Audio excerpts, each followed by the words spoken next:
అమెరికాలో చిందరవందరగున్న మీ ఇంటికి హ్యాండీమ్యాన్, క్లీనింగ్, ప్లంబింగ్ సర్వీసెస్ కోసం కాంటాక్ట్ ఇన్స్టా సర్వీస్. యూఎస్ లో ఎక్కడైనా ఎప్పుడైనా. For instant bookings visit instaservice.com.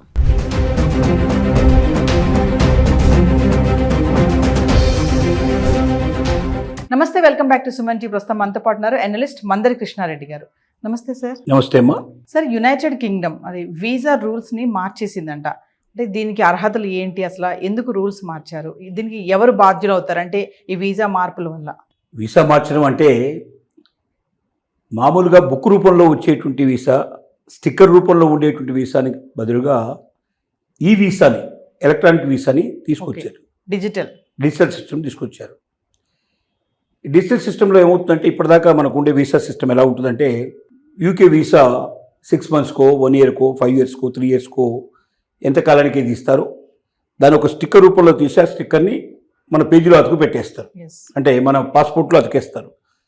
అది పాస్పోర్ట్ చూడంగానే ఆ వీసా కనబడుతుంది. ఆ వీసాని మనం ఇమిగ్రేషన్ టైం లోపల తీసుకెళ్ళి మనం ఎయిర్పోర్ట్లో చూపిస్తే దానికి స్టాంపింగ్ వేస్తారు. ఆ తర్వాత అది ఎంతకాలం ఉండాలో దాని ప్రకారంగా ఆ టైం పీరియడ్ దాకా దాన్ని వ్యాలిడిటీ ఇస్తారు. ఇప్పుడు ఇలా చేయడం వల్ల ఏమవుతుందంటే కొంతమంది మోసపూరితంగా డూప్లికేట్ వీసాలను కూడా తయారు చేస్తున్నట్టుగా కొన్ని బయటపడ్డాయి. రెండోది చిరిగిపోవడం, పాడైపోవడం, నీళ్ళల్లో పడిపోవడం, ఇలా సందర్భాలు, లేదా కాలిపోవడం, ఇలాంటి చాలా సందర్భాలు జరుగుతున్నాయి. వీటన్నిటి నుంచి విముక్తి పొందేటట్టుగా డిజిటల్ వీసా అయితే ఈ ప్రాబ్లమ్స్ అన్నీ ఉండవు. లాగిన్ పాస్వర్డ్ ఒకటి తెలిస్తే మనం దాంట్లోకి ఎంటర్ అయిపోయి మన యొక్క వీసా విధానాన్ని మొత్తం కంప్లీట్గా చూసుకోవచ్చు దాంట్లో. అలాగే మన వివరాలని దాంట్లో పొందుపరచాల్సి వచ్చినప్పుడు కూడా మనం ఏ యూనివర్సిటీలో చదువుకుంటున్న స్టూడెంట్ అయితే అక్కడ తనకి ఏ రకమైన వీసా దొరికింది, అకామిడేషన్ పరిస్థితి ఏంటి, ఇలాంటి వివరాలని కూడా కావాలంటే దాంట్లో పొందుపరిచే అవకాశాలు ఉంటాయి. ఒకటి, పాస్వర్డ్ జ్ఞాపకం పెట్టుకోవాలి.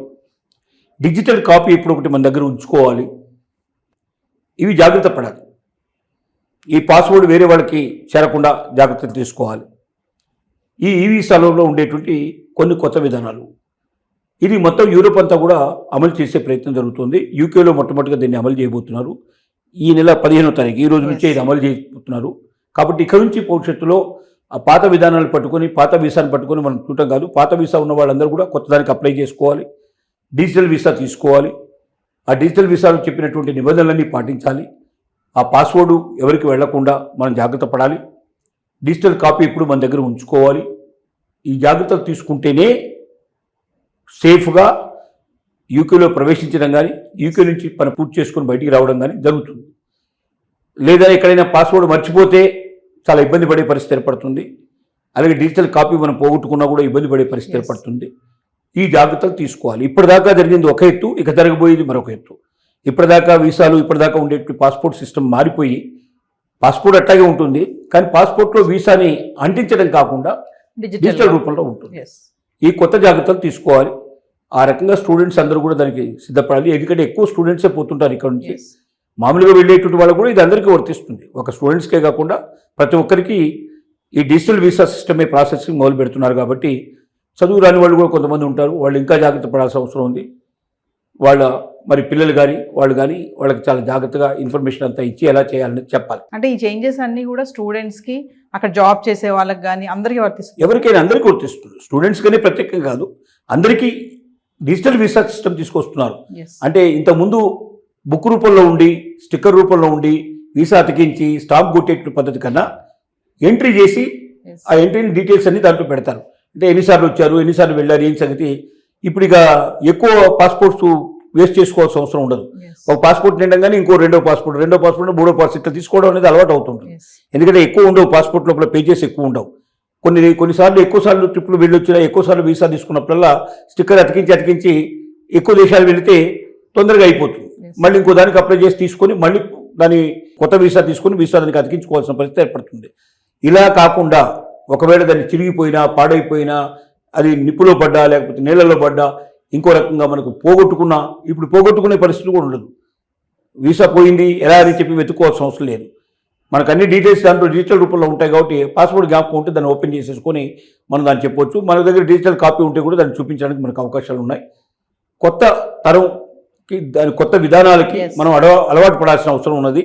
ఎందుకంటే సమాజం మారుతుంది, ప్రపంచం మారుతుంది, డిజిటల్ యుగం వచ్చేసింది కాబట్టి ఇంకా పాత ఆలోచన కాకుండా కొత్త ఆలోచనలకి మారాల్సిన అవసరం ఉంది. ఎవరికైనా అది సరిగ్గా రాకపోతే నేర్చుకోవాలి, తరపిది పొందాలి. లేక అలాంటి వాళ్ళు ప్రయాణం చేస్తున్నప్పుడు వాళ్ళ వెంట చదువుకున్న వాళ్ళు, తెలిసిన వాళ్ళు కూడా ఉండి ఆ ప్రయాణాన్ని పూర్తి చేసేట్టుగా చేయాలి. ఎస్, అంటే టెక్నాలజీ పరంగా అప్డేట్ అవ్వడమేనా సార్ ఇది? మామూలుగా ఇమిగ్రేషన్ విధానంలో ఈ డిజిటల్ విధానం తీసుకురావడం అప్డేట్ అయ్యింది. అప్డేటు కొత్త విధానానికి అలవాటు పడడం, కొత్త Yes. సమాజానికి, కొత్త పద్ధతికి, కొత్త ప్రపంచానికి అలవాటు పడడానికి ప్రయత్నం చేయడం, సేఫ్టీ మెజర్స్ తీసుకోవడం. ఎస్. ఎందుకంటే అలాంటి పాస్పోర్ట్స్ వీసాలు ఎవరు దొంగిలించడానికి అవకాశం ఉంటుంది. ఇప్పుడు మనం చూస్తున్నాం చాలా దేశాల్లో వెళ్తే వాళ్ళ పాస్పోర్ట్ లాగేసుకుంటారు, వాళ్ళ వీసా లాగేసుకుంటారని. ఇక ఇప్పుడు దీంట్లో అట్లాంటి అవకాశాలు ఉండవు. ఎస్. ఎందుకంటే అది డిజిటల్లో భద్రంగా ఉంటుంది కాబట్టి ఆ డిజిటల్ జ్ఞాపకం పెట్టుకుంటే మనం ఆటోమేటిక్గా దాంట్లోకి వెళ్ళడానికి మనకు అవకాశం ఉంటుంది. అది పోయినా కూడా మనకి పోతుందన్న భయం లేదు, బెంగ లేకుండా మనం హాయిగా జీవితాన్ని కొనసాగించడానికి అవకాశాలు ఉంటాయి. Yes, thank you sir.